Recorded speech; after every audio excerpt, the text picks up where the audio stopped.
Hello again, this is CK7 with another round of commentary for the non-Disney Villain Tournament, this time on round 2. Let us get started. We start off with this prologue, with a meeting between El Supremo and Schrodinger, I think is his name.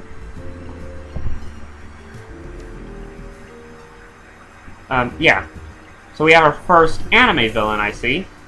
And of all anime villains, you're using villains from Hellsing, which I've never watched the show. But from what I've seen so far, it seems like a pretty intensifying series.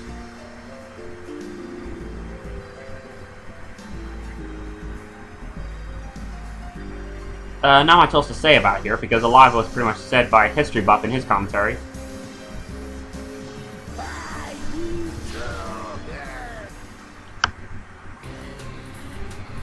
Alright, now we go to the first fight, which is Prince Froglip versus King Haggard.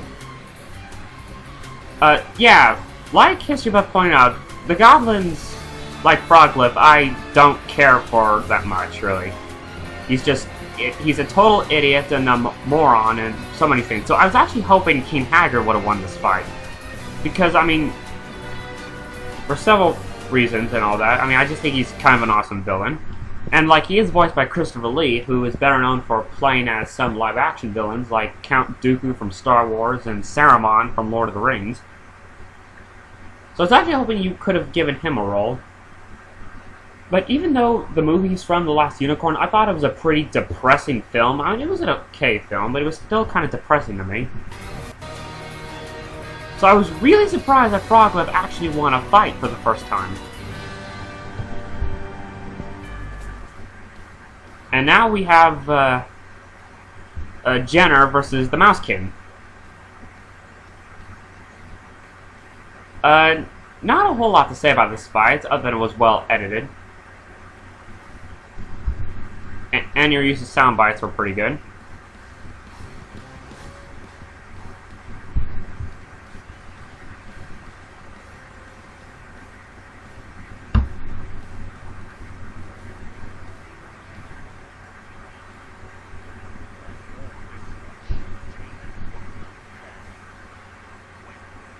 Yeah, like right there, that was a good soundbite. Also, I was actually rooting for Jenner for this fight because he was never given a role in Disney vs. non-Disney villains because of how little footage he has. And I'm really glad they won this fight right here, so I hope to see more of him in the future.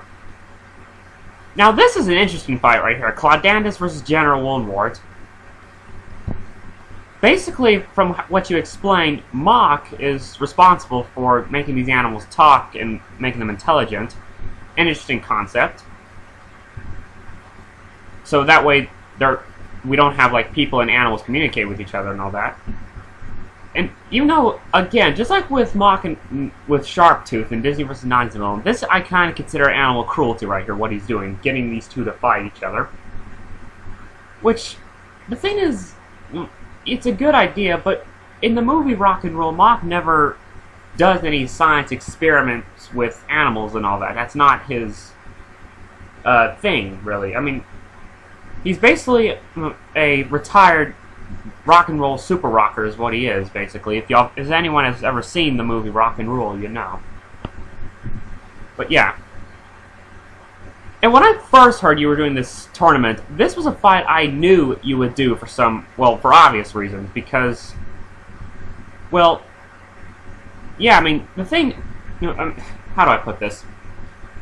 Because you have the two most violent, the most brutal, and what has to be the most horrifying non-Disney animated animal villains of all time fight each other.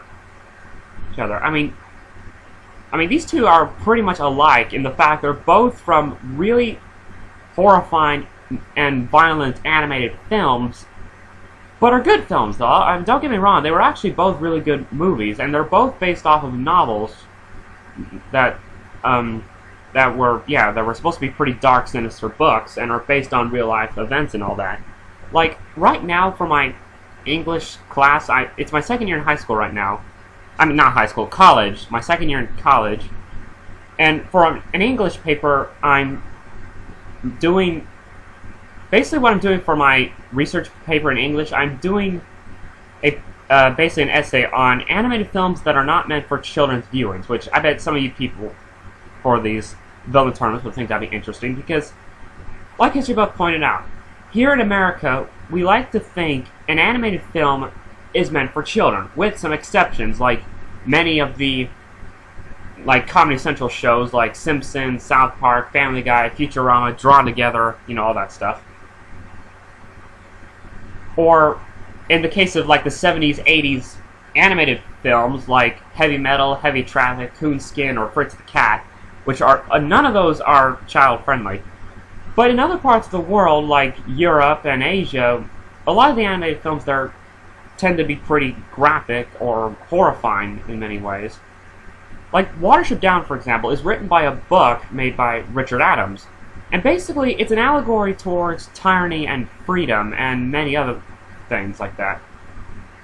And, well, yeah, it's an interesting story and all, and it's funny because of all the animals Richard Adams could have used for his story, he used rabbits, animals we would not expect to be in this kind of state. People like to think, a movie on rabbits, that shouldn't be too bad.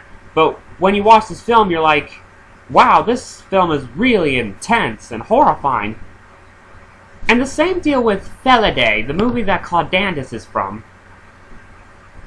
The movie Felidae, it's basically like a Sherlock Holmes type story, but with cats. And it's also allegories towards racism, Nazism, and racial superiority, and many other things. And basically, it's a film about a cat named Francis who moves into a suburban neighborhood, and he soon finds out there have been a lot of cat murders going on in the town. And basically, he's this very intelligent cat. He's basically the Sherlock Holmes of the stories. And Claudiandus, I guess you could say, is kind of like the Moriarty in this story, because he too is very intelligent. He's even smart enough to use a computer, which is very interesting for a cat. An interesting fact that I found out just recently, the guy who does the voice of Claudiandus also did the voice of the Horned King from Disney's The Black Cauldron. I just find that pretty fascinating. So, yeah, I mean, these are both films that are definitely not child-friendly and all that, in the fact that they're both really dark and very sinister stories. But good stories, don't get me wrong, they were great stories, just very horrifying ones. And I figured that Woundwort would win this fight, because editing-wise. And I do hope to see more General Woundwort in the future, because he's kind of awesome. And this, I don't know if y'all remember, but in my commentary for Disney vs. Non-Disney villains, in the round 8 fight of Shere Khan and Claudiandus, I mentioned that Claudiandus' death scene was both violent and very sad. This is what I'm talking about right here. I mean, look at his face. I mean, he looks like one of those animals you'd see on the ASPCA commercials. They come on every now and then. You know, the commercials about the sad or abused, neglected animals. They play the very depressing music and all that. I mean, I really hate those commercials, and this just reminds me of those commercials very much. I mean, this is the scene where he goes that he was once a good cat. That it was what humans did to him is what made him the way he is. So yeah. He's one of those villains I just feel pity for. Now we have Martin Brisby versus Pinky and the Brain, which this was an unexpected surprise to me. That you're using Pinky and the Brain in the series. I mean, it's not a bad surprise, it's an interesting surprise. Because I did watch a little bit of Pinky and the Brain when it did come on. Jetix, I think it was. But the thing is, they're not technical villains. I mean, yeah, they try to take over the world and all that, but they're not even anti-heroes. They're just comic relief characters, you know, like some of the Looney Tunes characters. And, wait a second. I just thought of this very interesting idea. Since you're using Pinky and the Brain, what if you could use, comical villains from the Looney Tunes series, like Marvin the Martian, Yosemite Sam, and Elmer Fudd. Like, if you could use Elmer Fudd, I had the idea of Elmer Fudd versus General Woundwort. I mean, how awesome would that be? I mean, think of how much fun you can have with Looney Tunes characters fighting these villains. I mean, I bet that'd be hilarious to watch. Not much else to say about this fight, other than that it was very well edited. I'm going to assume that Pinky and the Brain will be in this war for a while, because, yeah, it's a TV series, so yeah. Now we have Clavius versus Vlad Plasmius. And, again, a second time in a row, you have Vlad fight a Swan Princess villain, and he ends up winning. I mean, it's just weird and, to me, not really uneven and all that, because, I mean, it's one thing if you waited, like, several fights later, but no, you did it, like, twice in a row. It's just kind of weird. Not much else to say about this fight, other than it was pretty well edited. Still wonder what Vlad's plan is and all that, and will Rothbart and them ever find out that Vlad is the one responsible? Which I'm pretty sure they will eventually find out.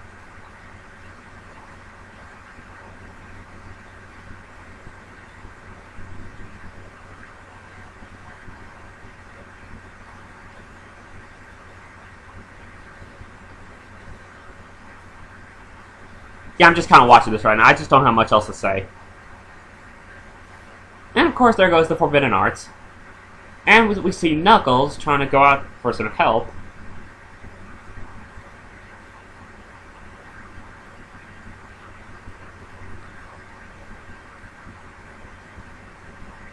But it's too late though. Vlad finishes him off. Now we have Thrax versus Zygon. Really good fight. Really great to see my favorite non-Disney villain get some action. And I seriously hope he sticks around a while for this war, because the way they used him in Disney vs. non-Disney villains, they didn't really give him that much of a role. So I hope he sticks around for a while. As for Zygon, I don't know. I mean, I've seen the movie he's from, Star Chaser, The Legend of Arin. And, I don't know, I mean, I can see why some people never cared for it, because it is pretty much a Star Wars ripoff. But at least he is given a role, instead of just given one fight and that's it. But I was surprised at the outcome, like, Thrax just escapes, instead of finishing Zygon off. So yeah. And now we have Tyler versus Tober Alchemang. I don't know how you say his name. He's a villain from Hellsing. Basically, he's another one of those very weird vampire villains from the show. So, yeah, I mean, I just don't know. Anyway, I mentioned before in my last commentary that I really, really, really dislike Tyler. Like, really. And, let me explain. Basically, from what I've researched, what the film... Okay, I have actually seen clips of the film Heavy Metal 2000, and from what I've scrounged up, basically, it's a film that focuses on this weird crystal rock thing that, basically has the power to give anyone the power of immortality. And Tyler stumbles upon this rock, and the thing is, in the beginning of the film, he wasn't even evil, he was just an average mine worker, but when he made contact with the rock, it made him the way he is now, like what you see here. Here. I mean, it gives him the power of immortality, or something like that, and his goal throughout the film is basically to try to stay immortal and all that. There is only one very big catch. Anyone who makes contact with this rock doesn't just gain the power of immortality, but they also grow very insane and violent and many other things. And basically, and also, as you all know, like History Buff, you might want to listen to this if you're watching this. Basically, as you know, he has that potion that makes him immortal, that heals bullet wounds and all that. But you're probably wondering, where does he get that immortality potion? Well, that's where things get really harsh and really, I guess in some ways, disturbing and all that.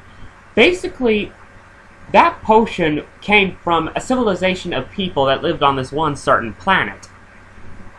And no, they're just ordinary human beings, but apparently the atmosphere they breathe they absorb this sort of element or whatever that gets into their skin. And they're not immortal or anything, no, but it's the kind of potion that Tyler needs if he wants to become immortal. So in the beginning of the film, basically, his team just go flying to this planet, and what is the first thing they do?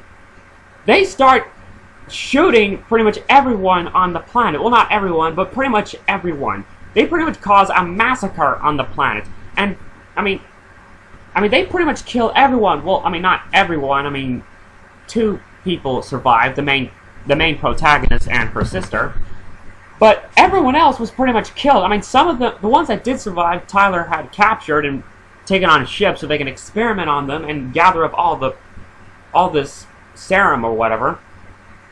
But he pretty much kills everyone on the planet. And so what I'm trying to point out is that the reason why I totally dislike this villain is because he is so evil and so much of a douchebag and all that I can't understand why anyone would root for this guy in this series because of what he did in the movie. So, yeah, I mean, he's just one of those examples of villains I just can't sympathize with and all. And, whoa, that's just unpleasant. But, yeah.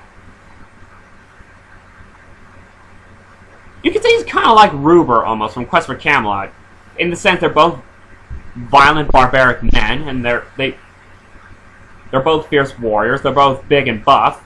And also they both killed the fathers of the main female protagonists in the films they're from, which I find very ironic and interesting. So, yeah.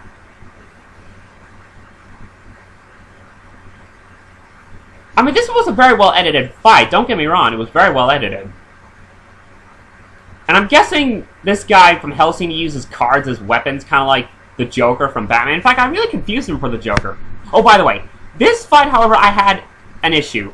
Let's just say there was one teeny little, bitty little thing that may have bugged me a little. Let's just put it that way. Yeah, I mean, seriously, I mean, was that even necessary? I mean, I get it. Heavy Metal 2000, it was a pretty violent film. But that doesn't mean you need to be showing Oscar footage of someone's head being blown off. Sorry, I'm not trying to be negative here or anything, but it's just, you might want to tone down the violence just a little bit. I mean, really? And, you know, that's another reason why I dislike Tyler. I mean, it's the way he does things. Like, that scene, basically, it takes place shortly after he gets the crystal and all that, and he becomes insane and all that. And then he walks into the area where the captain is, or whatever, and the guy goes like, "You're not supposed to be in here," and then what does he do? He doesn't try to negotiate with him. He doesn't try to give him an explanation. He just automatically gets his gun out and just shoots him. I mean, really. I mean, that's another case of reason why I dislike him. So, yeah. And finally, we have the Major versus El Supremo. After watching this fight, I'll have to say, like Tyler, I dislike the Major already. Actually, I totally dislike these guys, because the fact that they're Nazis. I mean, I know that History Buff went through this over in his commentaries, but seriously, who would root for Nazis in this tournament? I mean, yeah, in Disney vs. non-Disney villains, we had Black Wolf from Wizards, but he wasn't a Nazi, he was just copying the Nazis. He was basically based on Nazis. But still, rooting for actual Nazis in this tournament? I don't know. I was hoping El Supremo would have won this fight, but I mean, you just automatically killed him off? I mean, I did not see that coming at all. I mean, really. And now we go to the epilogue, where you have Cobra Commander meet with the Black Knights, I think is what they're called. Villains from another anime series, Code Geass. I don't know much about the show. All I do know is from History Buff. Before he keeps explaining, it sounds interesting, but I don't know. And here we have Mock delivering the serum to Tyler. And seriously, Mock, please, man. I mean, of all people to ally with, you're seriously allying with Tyler. I mean, really.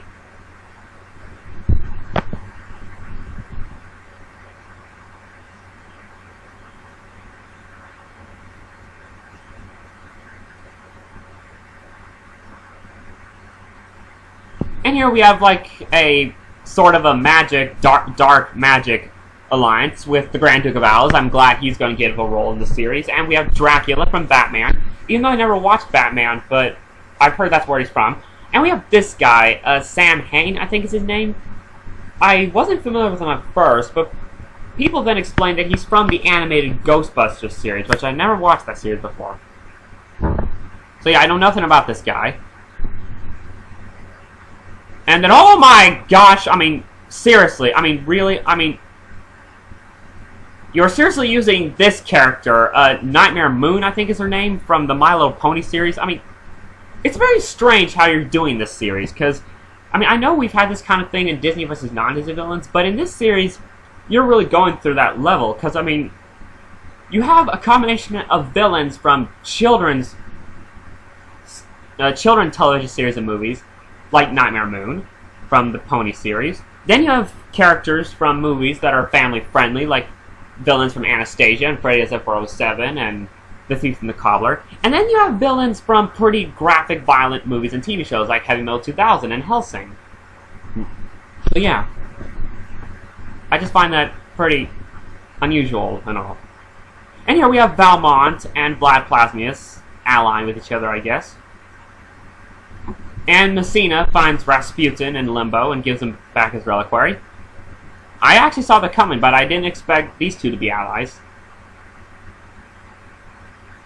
And Lord Malice wants revenge on whoever killed another one of their allies.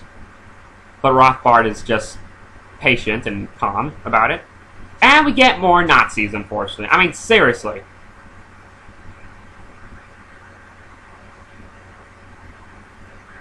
I just don't see the point. And then we have this guy.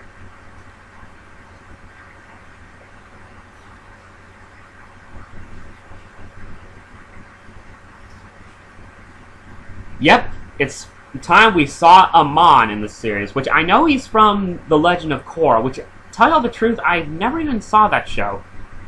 And I would watch it to see what Amon is like and all, but the thing is, I've only seen a few episodes of The Last Airbender, the first series. So, I don't know. So, I would, but the thing is, I just like to watch the show in order to understand the story and all that, because if I just go out of order, I'll just get confused and all that.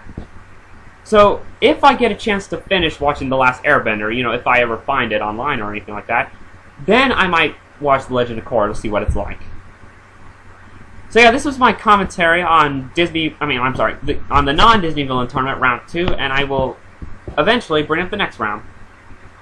So yeah, see y'all then.